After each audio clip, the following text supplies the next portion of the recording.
আসলে ত্রয়োদশ জাতীয় সংসদ নির্বাচনের যে প্রচারণার যে সাড়া, সিরাজগঞ্জের আসলে সাড়ার কিছু নাই। সিরাজগঞ্জে বরাবরই বিএনপির ঘাঁটি। ইকবাল হাসান মাহমুদ টুকু ভাই যে এলাকার অভিভাবক, সে এলাকায় তো আসলে সাড়া কতটুকু পাওয়া যাবে সেটা তার বলার অপেক্ষা রাখে না।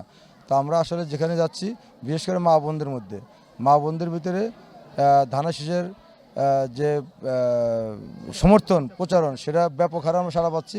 আসলে একটি গোষ্ঠী বিগত দিনে আমরা প্রচারণা নামার আগেই তারা কিছু মিথ্যা, কিছু প্ররোচনামূলক, মুখরোচক কিছু ভেস্তের টিকিট মিকিট হাবিজাবি কথাবার্তা বলে আমাদের মা বোনদেরকে বিভিন্ন রকমভাবে প্রভাবিত করেছিলেন। আজকে যখন আমরা তাদেরকে বোঝানোর চেষ্টা করছি, তারা সেগুলো বুঝতে পারছে এবং বুঝে তারা অটোমেটিক্যালি তাদের মন মাইন্ড চেঞ্জ করছে। না, আসলে তারা আমাদেরকে ভুল বুঝাইছে। আসলে ধানের শীষই প্রতীক হচ্ছে দেশের উন্নয়নের প্রতীক, এবং ইকবাল হাসান মাহমুদ ভাই হচ্ছে সেই ধানের শীষের কাণ্ডারি। সো এখন আমাদের মধ্যে আপনি স্বাভাবিক দেখেন, মহিলাদের সাড়া দেখলে বুঝতে পারবেন যে কী পরিমাণ জনগণের এখানে মহিলাদের সমাগম হয়েছে। তো মহিলারা যদি ভোটই না দেয়, তাহলে এত মহিলা এখানে টুকু ভাইয়ের কথা শুনে এখানে আসার মনোপ্রায় ব্যক্ত করতো না।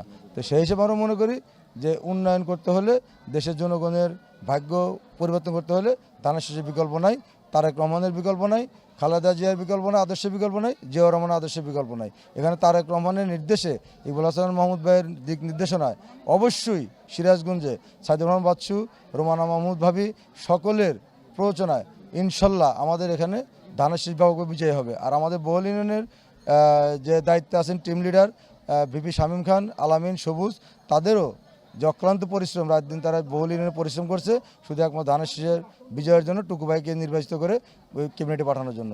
আপনারা দোয়া করবেন, অবশ্যই তিনি এমপি হয়ে আমাদের মাঝে চলে আসবেন এবং বিজয়মালা পরে আসবেন, এটা আমরা অবশ্যই আশাবাদী।